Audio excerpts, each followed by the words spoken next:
AAP രാജ്യസഭാ MP Sanjeev അറോറയുടെ വീട്ടിൽ ED raid ഭൂമി ഇടപാടിലെ ക്രമക്കേട് ചൂണ്ടിക്കാണിച്ചാണ് നടപടി. അനൂപ് ദാസ് വിവരങ്ങളുമായി ചേരുകയാണ്. അനൂപ്, പഞ്ചാബിലെ വീട്ടിലാണ് റെയ്ഡ്. താൻ നിയമം അനുസരിച്ച് ജീവിക്കുന്ന ആളാണ്, എന്ത് പരിശോധനയുമാകാം എന്നുള്ളതാണ് അറോറയുടെ പ്രതികരണം എന്ന് പറയുന്നത്. ഭൂമി ഇടപാടുമായി ബന്ധപ്പെട്ട കേസിലെ വിശദാംശങ്ങളും ഇപ്പോഴത്തെ നടപടിയുടെ വിശദാംശങ്ങളും.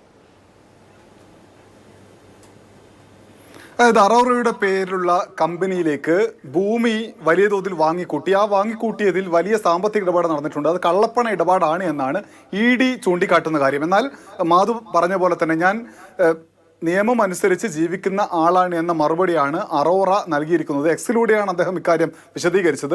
ലുധിയാനയിലെ വീട് ഉൾപ്പെടെ 15 കേന്ദ്രങ്ങളിൽ ഇപ്പോൾ റെയ്ഡ് നടക്കുകയാണ്. ആം ആദ്മി പാർട്ടി നേതാക്കൾ അതിശക്തമായി ഈ റെയ്ഡിനെതിരെ രംഗത്ത് വന്നു. കഴിഞ്ഞ 2 വർഷക്കാലമായി അരവിന്ദ് കെജ്രിവാളിന്റെ വീട്, മനീഷ് സിസോദിയുടെ വീട്, മറ്റ് പല മന്ത്രിമാരുടെയും MLA മാരുടെയും വീടുകൾ, ഇതെല്ലാം റെയ്ഡ് ചെയ്തിട്ടും എന്തെങ്കിലും ഒന്ന് EDക്ക് ലഭിച്ചോ എന്ന ചോദ്യം ആം ആദ്മി പാർട്ടി ചോദിക്കുന്നുണ്ട്.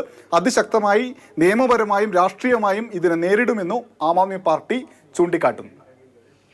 അനൂപ് ദാസാണ് വിവരങ്ങൾ നൽകിയത്.